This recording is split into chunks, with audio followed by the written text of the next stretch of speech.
Bienvenue dans l'Écharpe 2026, le podcast qui laisse la parole, vous le savez, à celles et ceux qui se lancent à l'assaut des mairies, les municipales 2026 en pays catalan, qu'il s'agisse d'un maire sortant candidat à sa réélection, d'un nouveau candidat qui a décidé de s'engager pour sa commune. L'Écharpe 2026, ici, laisse la parole en toute impartialité, en toute neutralité, pas de drama, pas de chichi. On s'intéresse au profil et au projet. Aujourd'hui, on a le plaisir de recevoir Louis Alliot. Il est candidat à Perpignan avec sa liste Continuons ensemble. Bonjour Louis Alliot. Bonjour. Quel est l'ancrage avec Perpignan? Qu'est-ce qui vous a amené là-bas? C'est une découverte d'enfance, une passion plus récente? Non, c'est une ville que ma famille a bien connue après l'indépendance de l'Algérie, puisque ma mère est rapatriée d'Algérie. On s'est installé dans le département d'à côté. Enfin, quand je dis on, c'est plutôt ma mère, mais par exemple, mon frère est né à Perpignan. Mon oncle vivait ici, donc j'avais de la famille ici, donc je connais bien Perpignan. Et comme je suis un ancien joueur de rugby, j'ai eu souvent l'occasion de sillonner les routes du département et d'aller jouer dans les clubs autour de Perpignan. Donc ce n'est pas un département inconnu pour moi. Si on vous demandait de montrer un seul endroit à Perpignan à des gens qui arriveraient pour la première fois dans la ville, ça serait lequel?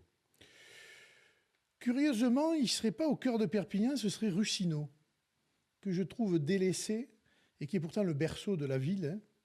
C'est un site archéologique romain, tout simplement, où il y a un musée dessus, ou en tout cas l'ébauche d'un musée qui n'a jamais été terminé par l'un de mes prédécesseurs, et qui est gorgé d'histoire et chargé comment on appelle ça, de structures, chargé d'objets absolument rares dont personne ne connaît l'existence. Et pourtant, c'est Perpignan. Ah, vous le savez, c'est aussi une idée sortie à Perpignan dans l'Écharpe 2026. On va enlever l'Écharpe 2 secondes. Vous êtes le maire sortant de Perpignan. Mais là, on va s'intéresser, avant de s'intéresser au programme évidemment, à l'homme. Qui est Louis Alliot, en dehors du premier édile de la cité catalane? Ah ben, il est, j'allais dire, un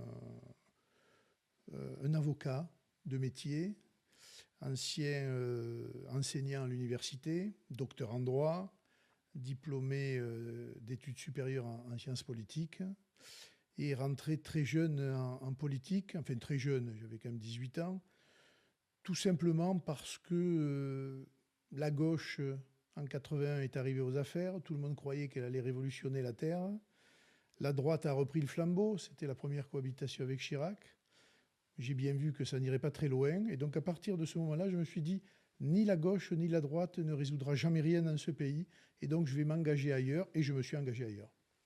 Ça a été quoi le déclic? Ce moment où vous vous êtes dit, il faut que je reparte pour un nouveau mandat à Perpignan. C'est trop court, 6 ans c'est trop court, surtout dans le contexte dans lequel nous sommes arrivés aux affaires à Perpignan. On est encore en restriction Covid, c'est une élection peu commune, hein. On vote au mois de mars et on revote au mois de juin. On est installé le 3 juillet et jusqu'à janvier 2022, nous sommes sous restriction Covid. Les commerces ferment très tôt ou ne sont pas ouverts. Je me souviens, les musées étaient fermés, donc pas de culture. Le marché de Noël était contraint, il fallait qu'il soit encadré, il a fallu faire un vaccinodrome. Bref, ce n'était pas une situation aisée pour lancer de grandes choses et de lancer la politique de la ville. Et puis on sort de là, à nouveau la guerre en Ukraine, et puis la dissolution, et puis à nouveau aujourd'hui la guerre au Moyen-Orient et l'attaque de l'Iran par les États-Unis. Et donc on voit bien que ces mandats aujourd'hui municipaux sont marqués par des choses qui bouleversent notre quotidien. Et la politique municipale, c'est aussi le temps long. Vous prenez des décisions aujourd'hui, mais vous n'en verrez l'effet que dans 3, 4, 5 ans. La meilleure preuve, c'est par exemple la médiathèque du Vernet que nous avons initiée, qui est en cours de finalisation. On a décidé de cette médiathèque en 2021. Elle arrive terminée en 2026. C'est vous dire aussi pour un projet qui n'est pas, mais qui est un projet quand même, hein, 1000 mètres carrés, etc., il faut 5 ans. Et donc, il faut s'inscrire dans la durée. Et aujourd'hui, un maire ne peut montrer, entre guillemets, que ce qu'il sait faire sur 2 mandats. Un mandat, c'est trop court. On va parler de votre programme à présent. Mais avant ça, quel bilan vous tirez de ce mandat, de votre mandat qui se termine? Écoutez, je regarde par rapport à la satisfaction des gens, quand je me promène dans les rues, quand je vais dans les commerces, Et évidemment, c'est plutôt satisfaisant. D'ailleurs, on a fait une enquête d'opinion il y a 1 an maintenant, et 70% des Perpignanais se disaient satisfaisants du bilan. Pourquoi ? Parce qu'on a remis des choses, j'allais dire, essentielles, c'est-à-dire des policiers dans la rue, un peu plus de propreté dans les rues, on a réorganisé les services municipaux, on a un peu retravaillé tout ce qui est végétalisation. On a planté 5000 arbres, par exemple. Donc, on a fait beaucoup de proximité, et notamment cette application qui marche très bien de la mairie de Perpignan sur la proximité. Donc, nos concitoyens se sont aperçus, on s'est occupé d'eux. Et c'est cela qu'ils demandent. Ils ne demandent pas des choses extraordinaires qui coûtent cher. Ils demandent qu'on s'occupe de leur quotidien, et c'est ce que nous avons fait. On rentre à présent dans le détail de votre programme. Alors quand je dis dans le détail, les grands axes de votre programme, les priorités s'il y en a pour la ville de Perpignan, et si vous êtes réélu les 15 et 22 mars prochains. Les priorités, ça reste quand même le corpus, j'allais dire, majeur. La sécurité, parce qu'on n'est pas arrivé largement au bout, c'est le moins qu'on puisse dire. Mais ça, c'est aussi une compétence, je le répète, de l'État. Mais on va embaucher 50 policiers supplémentaires et mettre maintenant des caméras sur la périphérie du centre-ville. C'est là où nous manquons un peu de vision sur un certain nombre de faits qui s'y passent. C'est évidemment des quartiers qui sont encore marqués par une grosse insalubrité. Et là, il va falloir sévir et aussi faire de la pédagogie. On est en train de réorganiser d'ailleurs pour l'avenir les équipes de la propreté, mais aussi les équipes de la police municipale liées à l'environnement pour verbaliser les gens indélicats. Il y a le programme de renouvellement urbain, c'est-à-dire essentiellement Saint-Jacques, mais Champ de Mars, la diagonale du Vernet. On a retravaillé l'ensemble du programme et signé un avenant avec l'État pour 56 millions d'euros, qui n'était pas fait. Donc là, aujourd'hui, on a une base de travail solide et pour la première fois depuis 30 ans, on a reconstruit un immeuble. Il va y avoir 38 logements mis à disposition des habitants et on va retravailler évidemment l'ensemble du quartier. Et puis c'est, j'allais dire, la qualité de vie en général. C'est surtout cela qu'il faut regarder. Et dans cette qualité de vie, eh bien, il y a des choses qui ne sont pas comme ça très, j'allais dire, attractives, mais de refaire un trottoir, de refaire une voirie, de refaire un parc, de rénover un jardin.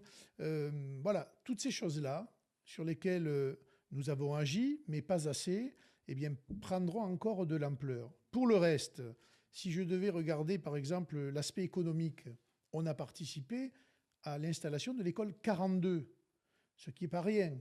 C'est grâce à la mairie, et aussi, il faut bien le dire, à l'agglo, que nous l'avons fait, mais nous avons quand même mis à disposition les locaux des Dames de France, et ça a coûté un certain prix aux contribuables.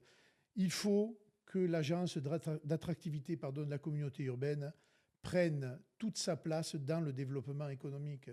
Aujourd'hui, elle est née tardivement, elle est née dans, j'allais dire, la douleur, parce que les maires ne s'entendaient pas entre eux et certains ont tenté de freiner, etc. Maintenant, elle est là. Elle doit s'occuper de l'économique et de l'événementiel. Il faut lui donner une dimension maintenant nationale. Et je pense que le but du prochain mandat sur l'attractivité économique, ça viendra de la communauté urbaine.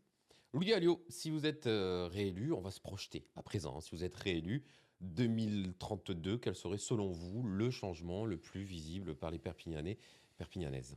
Une ville du Sud, méditerranéenne, où la qualité de vie est supérieure à beaucoup d'autres cités de plus de 100 000 habitants en France.